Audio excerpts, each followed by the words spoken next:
Hello sa lahat po ng mga Don Bell fans, sa lahat ng mga nagmamahal kay Donnie and Miss Bel Mariano. Dahil kahapon po, 20 hours ago ay inilabas na po ng ABS-CBN ang teaser ng pinakabago nilang movie. Unti-unti na nilang ina-unveil. Una, ang title is Tayo sa Wakas, official announcement teaser. So, ang dami mga reaction dito, pero panonoorin natin and ano ba talaga ang magiging reaction natin sa movie na ito. So, bago yan, of course, if you haven't subscribed yet to my YouTube channel, please don't forget to like, share, and subscribe at hit mo na rin ang notification bell for more showbiz updates. Of course, bago tayo magpatuloy sa ating updates for today's video, nais ko pong pasalamatan kayo for always watching and trusting this channel. Thank you so much sa inyong laging panonood at palagi ang pagsubaybay sa mga updates po natin. Maraming salamat po. At eto na, panoorin natin, sabay-sabay nating panoorin ang teaser ng Tayo sa Wakas official announcement teaser. Bel Mariano and Donnie Pangilinan. Let's watch this.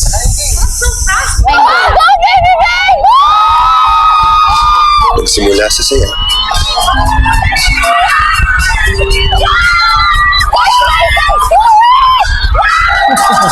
Bigay todo si Bel. Iba talaga ang Bel Mariano. Thank you, man. Sino ba nanalo, Kara? Hindi mo ba nakikita? Yung blue o yung pogi? Uy, may radio. Tungkol pa rin to sa kanilang pagmamahalan. Akala mo pa nakapagod kayo? Nakakapagod kayo! Lumalam ang pagsasama. Parang they started as a friend, So, nagsimula sila sa pagkakaibigan, tapos hanggang sa lumalim yung kanilang samahan. Ika nga dito. Yan, nagsisigawan yung... Alam nyo ba, daming nito, reaction sa TikTok. Yung malapit yung bibig niya, 'di ba? Nagsisigawan yung mga tao sa TikTok nung napanood to. Grabe. At may extra pa tayo dyan. Boss, sa'yo na lang. Uy, salamat po, ya. Namuli mo. You know, Bingo, you need a bigger vehicle. Yung car, dapat kasya lahat. Grabe ka naman sa akin. Upgraded na nga to.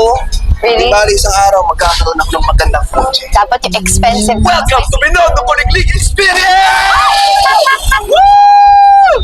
Tayo? Yeah. So, Parang nagsimula sila from the scratch. Tapos sa teaser, inuna yung yung medyo maganda na yung buhay dito ni Mr. Donnie Pangilinan hanggang sa binalik din throwback. Parang ganun yung pagkakaunawa ko, ha. Kayo, i-comment nyo sa comment section. kasama ako sa future. Yan na, ngayong 2026. Hanggang saan pa kaya? Brought to you by Star Cinema.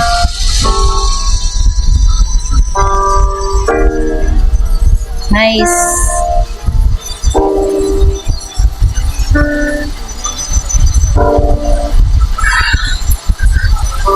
Asa na ba tayo?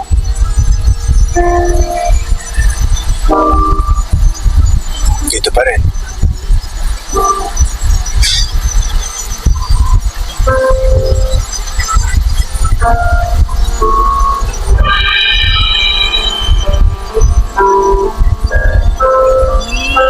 Tayo sa Wakas. Ayan. So, yun yung title ng kanilang movie. At ito po ay directed by Miss Cathy Garcia Sampana. Ilalabas siya this coming May 27, 2026. Kaya pala talagang unti-unti na nilang ina-unveil ang nilalaman ng movie. Sabi po ng mga reaction, "Can't wait, I love Don Bell. This is the movie that we're all waiting for. Seated na kami, Don Bell. Congratulations in advance. I know this movie will be a great success." Sabi pa niya, wow, directed by Direk Cathy and May 27 na pala ang showing. Ang galing ng teaser pa lang nakakilig, trending na worldwide. Sigurado number 1 blockbuster ang movie tayo sa wakas. Congratulations. Sabi ni Kim Tan, more into K-drama for years pero nagbalik loob sa Pinoy serye dahil sa Don Bell. The subtitle and nuances sa acting nila drew me in a natural lang at lakas ng chemistry nila. Alam nyo, ito talaga yung maganda kasi original po yan. Hindi yan para ginaya lang, 'di ba? Kasi katulad po ng ilan sa mga adaptation na mga adaptation of na mga teleserye and movie, yun nga nagkakaroon kasi ng comparison. Kung yung isang programa or isang proyekto na ibibigay sa kanila ay talagang masasabi mong sila talaga yung original, mas mabibigyan nila ng hustisya kasi kapag ginaya lang yan o inadapt lang yan sa ibang lugar o ibang parang ibang country, 'di ba? Magkakaroon ng comparison. Dino ba mas magaling, yung original ba o yung yung nag-adapt, 'di ba? Mas maganda ng original lahat. Tapos Pinoy made. Ibang klase kasi yung atake. Syempre ang magugustuhan ng mga Pinoy. Kahit ka pumunta ka sa ibang bansa pagkakain ka sa mga restaurant, ano bang hahanapin mo? Pinoy food pa rin, 'di ba? Kasi yun ang mo pasok sa panlasa mo. Kaya tama lang yung naging desisyon ng Star Cinema ng ABS-CBN na talagang original po yung gamitin nilang material. Tapos sabi pa dyan, can't wait sa May 27 4th anniversary ng KNKP ni Bell. Excited na ako sa new movie nyo, Don Bell. Tara na sa sinihan. Now na, May 27 pati. Sabi diyang watching from Chicago at nakaabang na sa movie. Hope it will be screen here. Na-impress sa Don Bell sa Bingo and link sa Can't Buy Me Love. And watch their prior works. Galing nila both. And sabi, OMG, my Don Bell heart.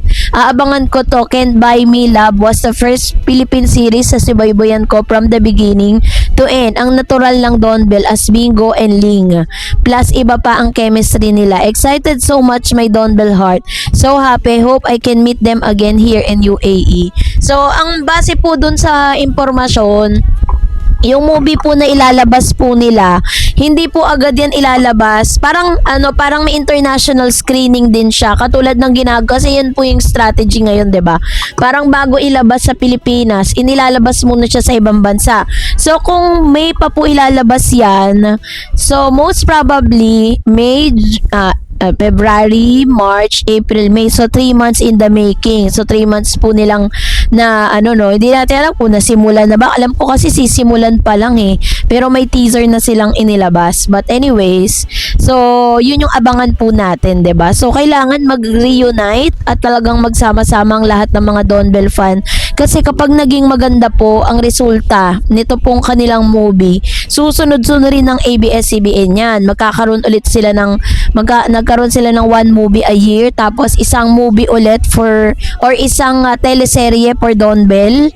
Yun po yung ilan sa mga plan po ng ABS-CBN for Don Bell kasi sila talaga yung mas binibigyan diin ngayon ng ABS kasi sila talaga yung may pinakamalaking fan base. Meron kasi silang malaking mga supporters not only here in the Philippines but also sa ibang bansa. Kaya talagang ganun na lang yung support ang binibigay sa kanila ng ABS-CBN para po magpatuloy ang Don Bell. Kaya kailangan ngayon pala mag-ipon na kayo, at para makapanood kayo ng movie nila. So, that's it for today. For more videos and updates, please don't forget to like and subscribe, and please don't forget to follow my Facebook page, Dar Eds TV and Dar Eds channel. God bless everyone.